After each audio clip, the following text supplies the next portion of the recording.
Jones, how are you? I'm well, thanks. How are you? Good. You send Brett Caldwell to a pool in Puerto Rico and the DJ played songs and it comes back to industry update. That's You what happened. come back with a new playlist. I do. I mean, literally, that's what I do. Hear a song, I Shazam it, and it comes to industry update. I love it. All right. It's fresh, Brett.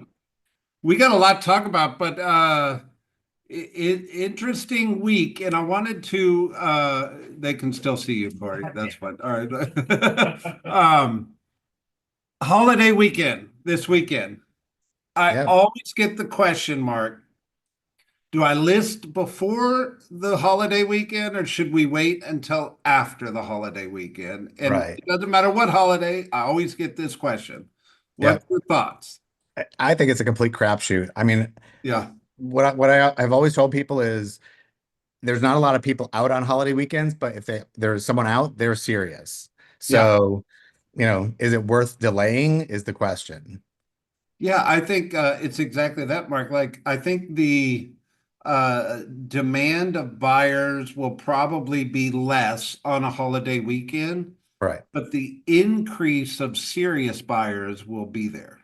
So you Correct. got to decide the difference between the two, right? Yeah, and people might be here for a holiday, to look for a place because they're moving here. So, Yeah. Anyway, all right, let's roll. Okay, so in the market, Fulton County. We've got high inventory. So 1,115 new listings popped on the market in the last 7 days. It was 1,200 the week before. I mean, inventory should not be a challenge for us right now. mm, There should be properties, and when I say it should not be a challenge, Mark, if you had a buyer today, there is stuff on the market for that buyer to go look at. We're not in a scarcity of available Hang property. on, hang Now, on, whether or hang on. not it's the great properties or the right properties, that's a debatable conversation. But right, in right. There's terms there's high of, demand for the great properties, so they don't stick around long. But there's plenty of properties out there. My advice is if you find a property that'll work for your client, just make an offer if it's been sitting on for a while, and they'll probably be willing to work with you. yeah, and the thing any offer is a good offer right now. Yeah, And I think that that's really important. There's 128 that went under contract in the last 7 days, a little bit low from the previous 3 weeks, but still a good number. And there's 283 pending, 284 closed out in the last 7 days. If I'm not mistaken, that's the largest closing week, even larger than the end of February and larger than the end of March. yeah, it's a solid number, that's for sure. That is a really solid number of closings that went on in Fulton County. Yeah, All right, DeKalb County, 713 active inventory, largest number of new listings hitting the market year to date in DeKalb County. So just back to our comment, like the properties are flying at the market right now. right. Only 64 went under contract. So Mhm. what I don't know what went on last week, but there was a little About bit of a lull in that's the Fulton. other side of the mountain. Do what, Teresa? Oh, sorry. And DeKalb really kind of dropped off the last 7 days. So it could be spring vacations. I was gonna say spring break. It was in City of Atlanta and DeKalb and Decatur. So there's probably a lot of people that would have otherwise been out showing property that were on vacation last week. 100%. So that makes sense, right? So 204 pending is a good anytime it's over 200 in DeKalb, we're loving it. 190 closed out. Same kind of fun story, Mark. If they Yeah, were all on vacation, they were still closing houses. right. So more than the end of March, more than the end of February, in the middle of April. It's wild. That gives me exciting thoughts of what it's going to look like at the end of this month, but we'll see, right? Yeah, fingers crossed. And then Cobb County, 548 A little bit dip there in new inventory, but still a super healthy number. 98 went under contract. And they had spring break, if I'm not mistaken, as well last week. Um, but it didn't dip as big as some of the other counties. Uh, Mhm. 230 are pending and 182. Same story, Mark. Well, Yeah, actually, strong end of closing week. February was 194. But I don't know. What do you make of it? I don't quite understand the high number of closings in all the counties last week, but I'm not going to complain about it, that's for sure. No, no, no. I don't think any of us should. But maybe we ask the closing attorneys, like, hey, why did it close last week? Yeah. Uh, Interesting. Okay. So this call a week ago, interest rates were 6.6. Mhm. And some people were probably getting 6.25, 6.3 when they were locking it in. I pull it up today, Mark, and it's 7.07. Yep. So there was a giant jump in interest rates over the last 7 days. Right. I say giant. Half a point seems like a lot these Yeah, days. significant for sure. Yeah, yeah, yeah. But what we look at what's called the 10-year Treasury note. And the 10-year Treasury note, the reason we look at this is it's the most directly related to, or it's the most direct relation to future indicator of where interest rates are going to be. And obviously, if you look back at the beginning of the year, the 10-year Treasury was at 4.8. And that 4.8, if you remember what interest rates looked like at the beginning of the year, they looked very similar to what they look like right now. Mhm. And then back at the beginning of April, that 10-year Treasury had dropped all the way down to 4.009, basically Right. 4%. And then we started talking about tariffs. Hang on, I haven't got there yet. That's coming. And then tariffs started happening, or the conversation around tariffs, and it drove the market. And if you're watching any news channel right now, tariffs, stock market, it's a little bit of a wild west out there in the financial services right now.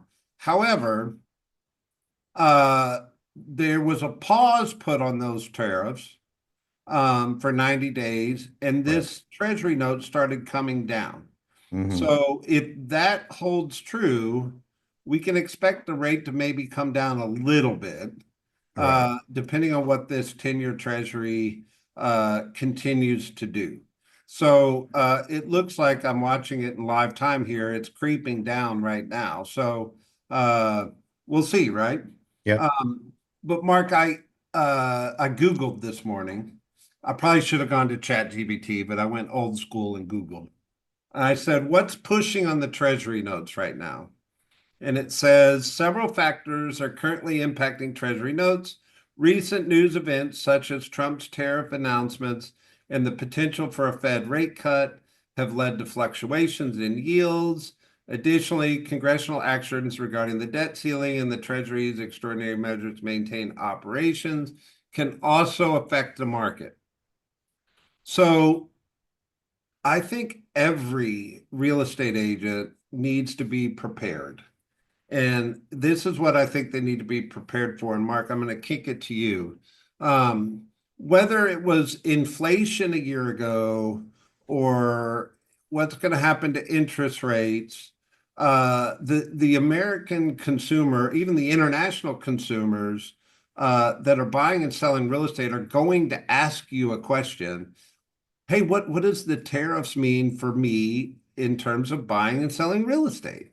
Right. And I think it's one of the biggest reasons you should attend these calls because uh, we're going to talk the good, the bad, the ugly, the perspective around it. So you're educated because if you haven't been asked yet, you're going to get, can you throw a heart in the chat if you've been asked about tariffs and you're a real estate agent?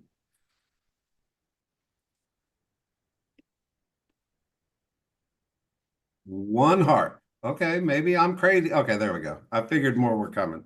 Uh, I think you got to be prepared. And Mark, if you were asked today, what does this mean for me in terms of should I buy, should I wait, should I sell, should I wait? How would you answer that? Yeah, so I mean, my my feeling is the proposed tariffs um, will drive up costs. So if you lock in today your cost of living, you're going to be insulated against that inflation of those costs. So I think it's a good reason for people in the short term right now to go ahead and buy, not wait to see what happens because new construction 6 months, a year from now could be 10, 20, $30,000 more than it is right now simply because of costs. So Yeah. I think it's a good reason to move quickly and get into something. If you're on the fence, get into something today and lock in your interest rate, lock in your hard costs for the 30 years in the future, and then worry about refinancing and things like that down the line. But it's going to keep you from having elevated costs um, in the future. Yeah. And I think, Mark, to that tune, I think you could pretty confidently say the tariffs and the economic climate is keeping the cost of money high right now. Right. But also on the other side of the coin, it probably is going to ensure the fact that we have price appreciation going forward. Yep. So price appreciation is good if you buy today, bad if you wait. Cost of money today is not great, but price appreciation could make it worse if you waited, right? And Right. how do you explain that to the consumer, right? Well, the way I see it, you don't know what interest rates are going to do in the future. No one does. So you're hedging against future costs increasing and future rate increases. Yeah, So you can't time the market. All you can do is make the best decision you have today. And right now, today, we know that there's a good chance costs are going to go up. So why not lock in your hard costs, your monthly housing cost today? yeah. All right, you got your popcorn ready? Absolutely. So, big news this week. Zillow comes out and says, if you're an agent and you take a listing and put it into a private listing network experience, Mhm. which just means you start listing and advertising a listing out of the MLS for any period of time longer than 24 hours. They're going starting May 1st, they're not going to allow that listing to be shown in Zillow. Right. So For the life of the listing, for the I'll click life of that the brokerage. listing, which is interesting. If a listing expires and then gets relisted, does that count? I don't know. Um, but there was a interesting dialogue I sent to the team leaders last week of like, what does it sound like to a seller? Oh, I would love to test the market and go private listing and see if and not have my house on days on market start accumulating. But well, that's great. Just know we can't put your house on Zillow later. What? What do you mean? Why can't we put it on Zillow? Well, Zillow won't allow us to. If you do this, you can't do this. And it was like this whole like round and round crazy dialogue conversation. And Hmm. the obviously we do not currently have a private listing network. We've looked at quite a few. We've decided to continue to explore, but we haven't made that strategic decision. And the reason we haven't is one, it's not 100% clear, and two, uh, it's certainly a politically debated topic inside the real estate industry right at the moment. Uh, Hmm. however, I saw this and I was like, this is kind of strange, but I get it why Zillow would do it.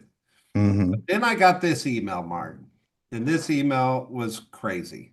Homes.com. Yep. I think we So all the got it. CEO of Homes.com sends out this email, and it said, this week, Zillow executive Errol Samuelson announced that homes not listed on the MLS within 24 hours of public marketing won't be published on Zillow for the life of the listing. Simply put, if your listing is not on Zillow within 24 hours, Zillow will retaliate against you and your homeowner by turning off your ability to list on Zillow. It's an incredible move of audacity and pure power play of epic proportion. And then he goes on to say, whether or not you support the clear cooperation policy, it is never acceptable for a real estate portal to threaten agents this way. Real estate portals must remain neutral, whether you're a buyer's agent, a listing agent, or both. We support all agents and believe you deserve better.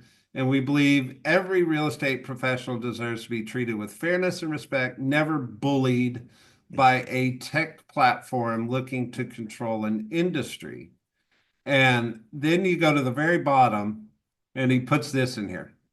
P.S. If you feel Zillow's heavy-handed attempt to use their market power to force agents like you to list on Zillow within 24 hours is anti-competitive, you can let the Department of Justice know by clicking here.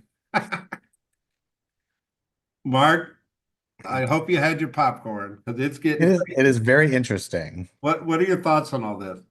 I mean, my personal perspective on this is like, yes, there are a small percentage of clients that want to list on a private network because they have privacy concerns, right? Celebrities, people like that, I get it, right? There's certain people that just don't want all their business out there. That being said, it is very rare that the consumer wins when their listing isn't put in front of the largest number of eyeballs.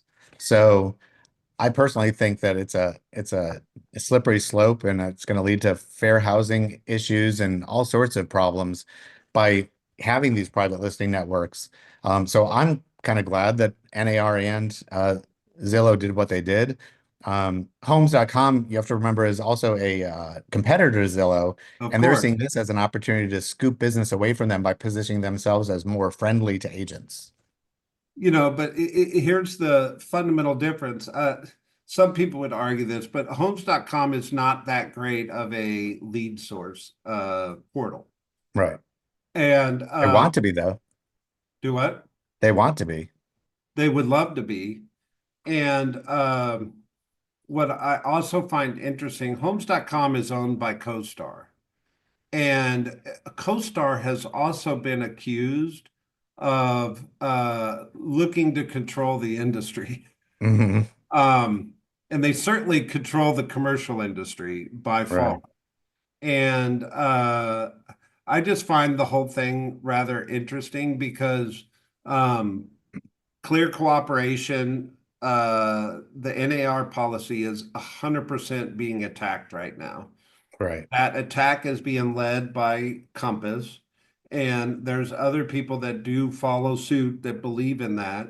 But there's also a division going on in our industry that people are starting to double back down on clear cooperation. Um, and then there's quite a few of us that are neutral and not taking a stance at the moment, which is where we are. And and by not taking a stance, that does say we believe in clear cooperation policy at the moment. And I just find it very fascinating how our industry goes through innovation periods. And one of the things about innovation is there's certainly a period of chaos. And that's what I mean by get the popcorn ready because we're in a period of chaos around private listing versus non-private listing versus now Zillow's taking a hard stance because obviously it's a big threat to Zillow if all the listings are in private listing and not in the MLS. Right. Well, and honestly, I mean, what is the consumer's experience like if all of the listings are siloed in different brokerages? It makes it a lot harder for them to find property. Oh, 100%, 100%. But to some broker standpoint, they think it makes the value of their brokerage or the value of the agents in their brokerage more valuable. Yeah, Um, I think that's there's the big thing arguments to on note both sides here. of it, right? Yeah, agreed. And I think my take on this is all of these companies are looking out for themselves and no one is looking out for the consumer. Like that's what I'm fascinated by because what's best for the consumer is not really they're framing it around choice, consumer choice to be able to put something in a private listing. But that's like saying, your consumer doesn't want the best service. They don't want the highest list price, right? So it's just an interesting argument. Oh, it is 100%. All right. This article talks about two directions for home sales amid economic turmoil. Consumer anxiety could freeze the housing market or encourage buyers and sellers to act as if they expect things to get worse. So, Mark, this is exactly that question I was posing to you earlier is, how do we equip our agents to answer the questions that they're getting flooded with by the consumer right now? And I mean, we live in a world of media overload. Hmm. And the more you interact in social media or with whatever news outlet you get your news from, the algorithms push more and more to you that takes you into a certain point of view, right? Right, And you have to recognize if you're dealing with consumers, they're coming to the table with a point of view. And they're either looking to talk themselves into something or talk themselves out of something. And I think right, you just have to be equipped and recognize there are two points of view to everything. Uh, I could argue why it's not a good time to buy right now, and I could argue why it is a good time to buy right now. right. Just And I like think that's I could argue it's a good time to list before the holiday or wait till after the holiday. There's always, exactly. So it always comes back down to is your client's situation? What are their needs? And ask really good questions so you help them make the best decision for them because the best decision for one client may not be the best decision for another client that's looking to do the same thing, like if they're looking to sell or buy. Like everyone's different. And it's a lot depends on how long they plan on living where they're going to live, how quickly they need to move if they're going to list. There's a lot of things that go into that. So I think we at a high level need to be consulting, not telling. yes, and asking more questions instead of giving opinions. Right. Yeah. And then this other article was just exactly the same conversation we've been having around mortgage rates surge amid tariff uncertainty. What was interesting, this is what I was quoting earlier, is we were on the call a week ago and the rate was 6.6 and Yep. then it jumped to 6.8 that afternoon. And now, as you saw, we're at 7.07. So there's a lot of volatility going on, but I think this is, uh, I can't emphasize enough to real estate professionals how important it is that you have a highly skilled, talented mortgage partner that you work with. Because the consumer that is using a mortgage partner that's a friend or online portal mortgage experience, uh, it probably could cost them a lot of money right now, not knowing how to navigate this market. Right. Yeah, Uh, having expertise right now is key. So having the ability to like ask those good questions, help people make good decisions based on their situation is what we need to be focused on. And that includes having good mortgage and attorney partners that we can bring into the fold and help our clients. yeah. Mark, I wanted to leave 5 minutes here. If anybody had any questions, or maybe somebody, what are you being asked in the marketplace right now that we could script around or brainstorm around? Because I, there's a lot of conversations going on out there, Mhm. and what are you challenged with answering? I mean, I think the questions that I'm hearing are all around tariffs. Like that's the question that people are asking right now. So they're asking like, what does this mean for home buying? And the bottom line is uncertainty means people are stopping from acting. They're pushing the pause. while there's uncertainty. And that happens, it happened during the election season. It's happening now, like when there's uncertainty in the market, people press pause. Most people. Is a small percentage of people that are very savvy, and they understand that when other people are sort of cautious, they can be a little bit greedy and be kind of savvy about getting what they want. But I think right now it's all about the tariffs, and there's not a simple answer, because we don't know what they're going to evolve into. We just know that like tariffs are coming, but then now they're off, and then they're coming, then they're off, and now they're on pause. So I think what we need to do is just sort of help people understand, if the tariffs go into effect, it means this. If they don't, it means this. The question is, what's your situation and how long do you have to wait? And what happens if you do wait? And just helping people think through the decision. We don't make decisions for clients. We help them make good decisions for themselves based on their situation. What are y'all Anybody hearing, chime in with a audience? question or a perspective of what you've been asked? You don't need to raise your hand, just come off mute. One brave soul. I Bill have a made question. this on Yeah. YouTube. Oh, I have a question. Sorry, is someone else asking? No, go for it. Okay, so I guess I shouldn't keep saying I'm new. I'm almost at a year of having my license, and I just got my first listing. And to the gentleman that was just speaking, how you were like, we guide them and we counsel them. If they do want to wait, then guide them on what's next. I'm confused on how I would tell them what's next if they decide to wait. Yeah. Well, I mean, if they decide to wait, they just need to understand that there's always a risk of waiting. The upside of waiting is they can possibly wait till there's more certainty. Okay. But if they wait, they also risk different interest rates, higher costs, and higher prices. So they have to be prepared for that. If they're not comfortable making a move right now, that's fine, as long as they see what the other side of that coin is, what the repercussions of that decision are, and then let them make the decision. Okay, understood. Okay. Thank you. Great Sure. question.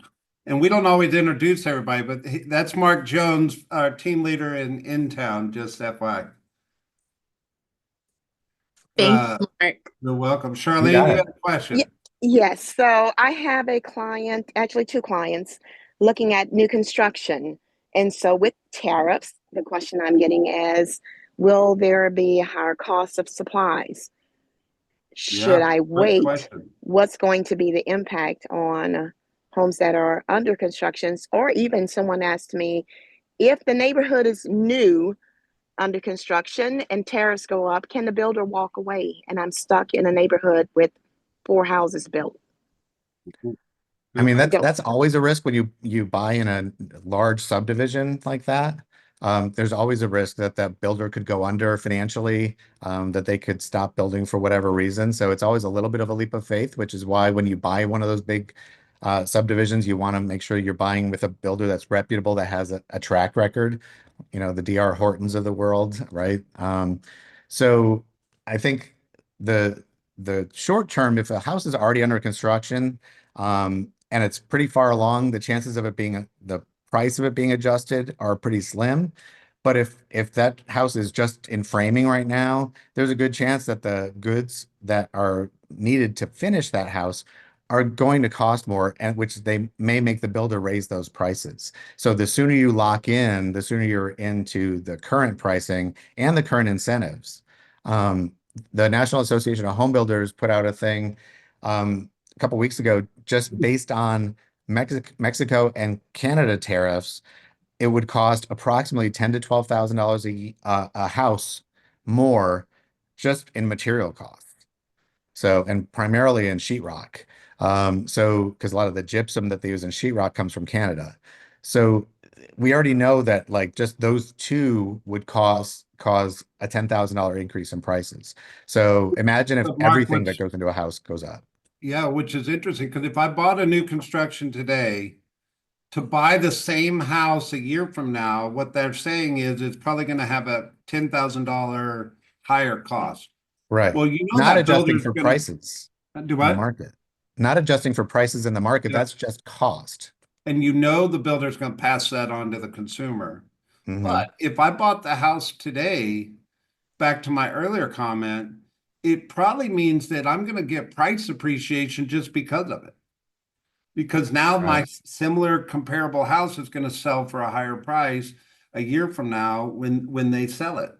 Yeah. And so there's a lot to think through, but the point of it is just give them some small facts and help them make a great decision. And ask questions, as Mark said, is say what are you most concerned about, and let's talk about the facts of what we believe, and then let's formulate what a great decision for you looks like. Right. I think it's Thank you. especially important with people that are like on the fence of like barely being able to afford a home, right? If they're really wanting to buy a home, but they're not sure and they're right on that fence, there's nothing I've seen that says prices are going to go down. So that in and of itself is kind of leads you to believe that it's probably better for someone like that. If they want to get in, they may not have another opportunity to if they're already stretching as far as they can go. Gotcha. Thank you. Sure. Perfect. Well, guys, we're over time. We like to start and end on time. Thank you for being here. Hopefully you got some good nuggets, and have a good Monday. Bye, y'all. Thanks.